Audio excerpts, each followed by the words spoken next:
महाराष्ट्र राज्याचे माजी मुख्यमंत्री अजितदादा पवार यांचं अपघाती निधन होऊन 2 महिन्यापेक्षा जास्त कालावधी गेलाय, परंतु अजूनही हा अपघात कशामुळे झाला याची स्पष्टता राज्य सरकार तसंच केंद्र सरकारकडून भेटली नाही।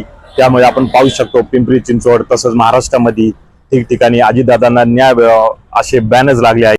पिंपरी चिंचवडचे शिल्पकार हे यासाठी आम्ही हे केलेलं आहे, कारण जो काय पिंपरी चिंचवडचा हा विकास झालेला आहे हा पवार साहेबांनंतर अजितदादांनीच हातात घेतलेला होता। दादांनी ज्या पद्धतीने आज डिफेन्स मधील रस्ते असतील, एसटीबी प्लांट असेल, पाण्याचा विषय असेल, नवीन या ठिकाणी जे काही योजना असतील, शासकीय योजना असतील, विविध कामं असतील, जे काही कामं असतील ही सर्व दादांनी आज पिंपरी चिंचवडमध्ये एकदम बारीक लक्ष घालून सर्वसामान्यांची, कार्यकर्त्यांची सर्व कामं दादांनी केलेली आहेत। आज दादांमुळे अनेक जण नगरसेवक झाले, आमदार झाले, खासदार झाले, परंतु आज दादांसाठी आज आवाज कोण उठवत आहे, आज हा प्रश्न निर्माण होत आहे।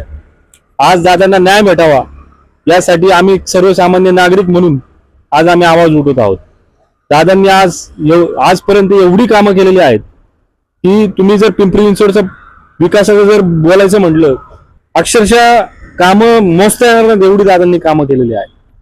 त्यामुळे आमची भक्त प्रामाणिक एकच एवढी छोटी माफक इच्छा आहे की दादांना न्याय भेटावा आणि जो कोणी या सर्व प्रकरणामध्ये दिरंगाई करत आहे याचाही हिशोब व्हावा, कारण अन्याय करणाऱ्याच्या पाठीशी उभं राहणं आणि त्याला झाकणं हा सुद्धा गुन्हा आहे, लक्षात घ्या। म्हणून आमची छोटीशी मागणी आहे की दादांना न्याय मिळावा, कारण न्याय मिळवण्यासाठी फार कमी लोक लढत असतात, परंतु अन्याय करणारे हे समाजातील खरं ही एक कीड आहे आणि ही उकरून फेकली गेली पाहिजे, लक्षात घ्या। त्यामुळे दादांना न्याय भेटावा एवढीच आमची मागणी आहे आणि जे काय झालं असेल, जो कोणी दोषी असेल, जे काय झालं असेल हे लोकांसमोर यावं, हे लोकांसमोर येणं गरजेचं आहे। एवढंच बोलतो मी या ठिकाणी।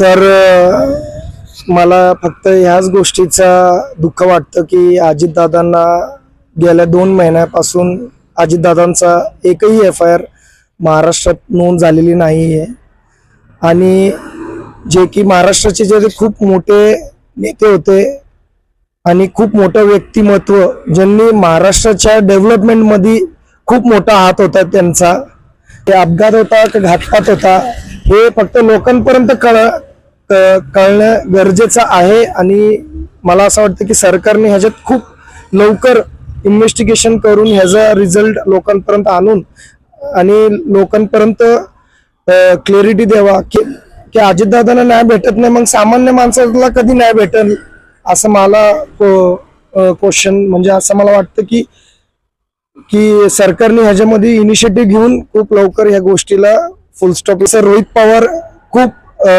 म्हणजे दुसऱ्या राज्यात जाऊन FIR करतात, ते आपल्याला असं लाजण्याची गोष्ट आहे की महाराष्ट्राचे नेते आणि दुसऱ्या राज्यात FIR घेऊन तेजी इकडे ट्रान्सफर करणं पण आपल्याला होत नाहीये। तर ह्याच्यावर सरकारने लवकरात लवकर लोकांपर्यंत निर्णय द्यावा। महाराष्ट्र राज्याचे लाडके उपमुख्यमंत्री दिवंगत आदरणीय अजितदादा पवार यांचा हा अपघात झाला की घातपात झाला याबद्दल तमाम महाराष्ट्रास एक प्रश्न मनात कायमचा उपस्थित आहे। याचा महाराष्ट्र सरकारने तसेच केंद्रीय सरकारने लक्ष घालून लवकरात लवकर याचा न्याय निवाडा करावा अशी मी सरकारला विनंती करतो।